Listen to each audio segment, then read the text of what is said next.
Good afternoon. On the national news this hour from BGI Television. First, the headlines. Atiku's comment, reckless, Tinubu on top of security issues, presidency. FG must visit and revisit state police now, says Makinde. Better Edu, forget about our reappointment, Tinubu tells party leaders. Court of Appeal President Justice Dogman Metem constitute Tribuna for Surulere 1 by-election. Most governors in committee not paying minimum wage, says Ajaero. On sports, Stanley Nwabali proves fitness against doctor's advice. I am Moribe Rabila Lawal, the news in detail. The presidency described as reckless, a statement by ex-Vice President Atiku Abubakar, calling for the resignation of President Bola Ahmed Tinubu over rising killings and kidnappings in Nigeria. In a statement, the special advisor to the President on Information and Strategy, Bayo Ononuga, said contrary to Atiku's claims, Tinubu is on top of the security situation in Nigeria. Atiku, Nigeria's vice president from May 1999 to May 2007, was one of Tinubu's main challengers in the 2023 presidential poll. Votes to come second with Tinubu, a former Lagos State governor, winning the election with a total 8,794,726 votes.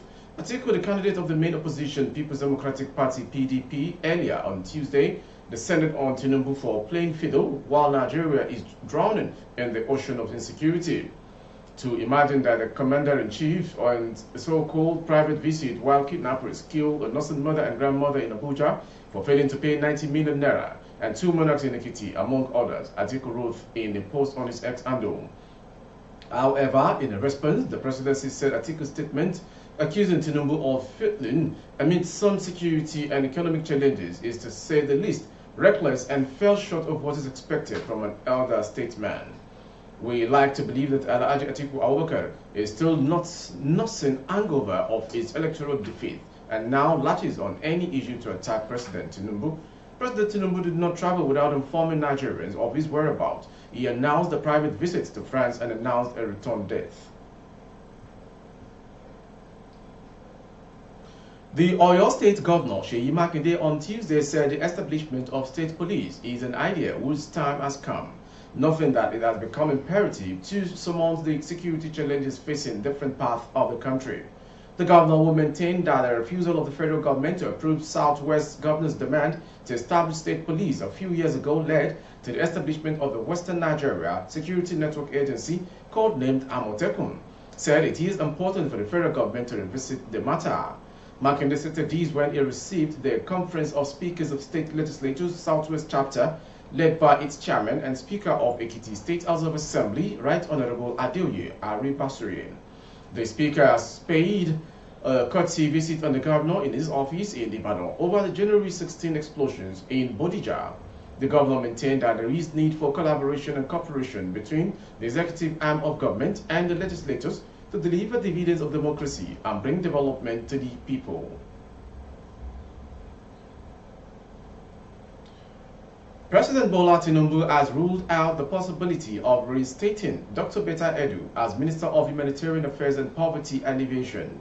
The president suspended Edu from office on January 8 for alleged involvement in financial scandal running into billions of naira belonging to the ministry. Edu was found to have illegally approved payment of hundreds of millions of naira to some private companies and civil servants in contravention of extant rules. One of the payments was the 585 million naira paid into the United Bank of Africa UBA account of a project accountant in the Humanitarian Affairs Ministry. A company belonging to the Minister of Interior, Olubomi Ojo, was also reported to have received 438 million naira payment for unverifiable contracts.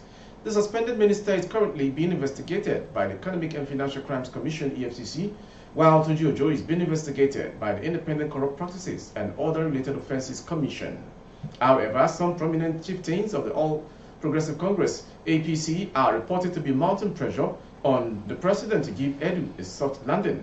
It was gathered that on Sunday that some party leaders inked their pleas on the fact that Edu, in her previous position as National Women Leader of the APC, played a key role in mobilizing support for Tinubu's election during the last electioneering. They reminded the president that it was in recognition of her contribution to the victory of the APC in the last presidential election that earned her the ministerial appointment in the first place.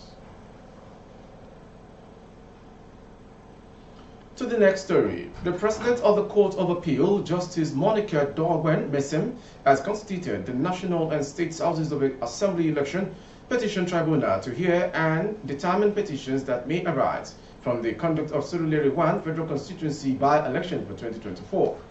The election is scheduled to be held on February 3, 2024. The Surulere Federal Constituency 1 seat became vacant due to the resignation of the former occupant, Femi Gbadebia-Mila, who after winning was appointed by President Bola Ahmed Tinubu as his chief of staff. A statement issued by the secretary of the by-election tribunal, Ibrahim Mahmoud Usman, to notify the public says the tribunal was constituted according to the powers conferred on the President Court of Appeal by the Constitution of the Federal Republic of Nigeria 1999 as amended and Electoral Act 2022. The statement also revealed that the Chief Judge of Lagos State, Honorable Justice Kazim Al-Logba, has granted the use of the Rosaline Momotosho Courthouse, Ikeja, Lagos State for the use of the tribunal.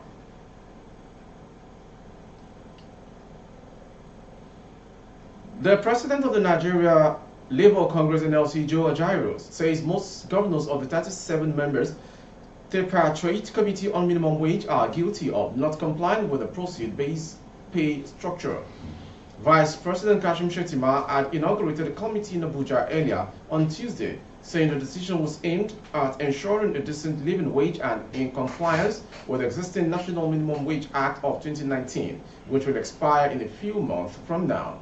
Speaking on Tuesday, Ajaero said most of the governors in the Minimum Wage Committee are those who are not paying minimum wage or paying them in breaches. The governors who are in full compliance with the minimum wage are not adequately represented. So whatever make the federal government bring in those who are not compliant or compliant in breaches to form the bulk of the membership of the Minimum Wage Committee from the state government that will unfold with time, he said. Moving on to the next story. Labour Party Chairman Barrister Julius Abure has said he is not participating in the party's upcoming governorship primaries for Edo State. Abure made the disclosure at the press conference held at the party secretariat in Abuja. Abure denied his involvement in any alleged forgery within the party, stating that it took time to react to the alleged forgery because some people may think it was true. On the issue of threat to his life, Abure said he has made a formal complaint to the authorities. We have made several reports. I won't dwell much on that, Abure said while assuring the members of his party of a level playing ground for all. On the issue of placeholder today with the membership strength of the party, the issue of placeholder is now a thing of the past, Abure said of the issues raising concern about forgery in the party. Moving on to the next story. Police operatives in collaboration with NSCDC, Amotekun, OPC and local hunters today, January 31st, embarked on a bush combing operation through Okioshun, Ikere, Igboka to the thick forest around Iju, Ikere boundary to fish out kidnappers in the state. During the operation, 5 suspected kidnappers, namely Usman Jalili, Mohammed Bande, Abubakar Aliyu, and Isa Abdullahi and Suleiman Abdullahi were arrested. During interrogation, the suspect claimed to be herdsmen, but it was later discovered that none of them had cattle in their forest, where they were arrested. Confirming the arrest, the newsman, the spokesman of the command, DSP Abutu Sunday, said items recovered from the suspect include 2 motorcycles, 1 cutlass, 1 jackknife, dagger, and 4 phones. Finally, on the news this hour is the sports story. The most talked about issue concerning the Super Eagles is Stanley Nwabali. The Nigerian national team goalkeeper, who picked the #1 spot from Francis Uzoho, is on the lips of the fans.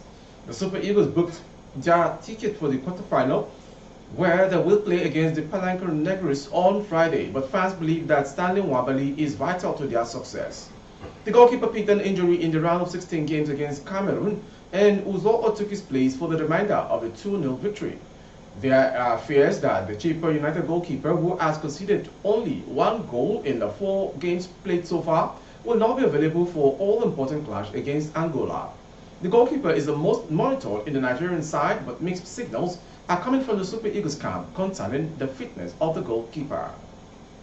With our sports story, we've come to the end of today's national news. Before we go, some headlines. Articles comment reckless, Tinubu on top of security issues, presidency. FG must revisit state police now, says Makinde. Better Edu, forget our reappointments, Tinubu tells party leaders. Court of Appeal President Justice Dogman Mesen constitutes tribunal for Surulere 1 by-election. Most governors in committee not paying minimum wage, says Ajairo. On sports, Stanley Nwabali proves fitness against doctor's advice. For updates of our broadcast on YouTube, our handle is Babagide Imo Television. Kindly subscribe and click on the notification bell, select option all to access all of our broadcasts. On Facebook, Bagide Imo with Alawiye Adebayo. Please like and follow the page. Thank you for watching. I am Morire Pepila Lawa. Good afternoon.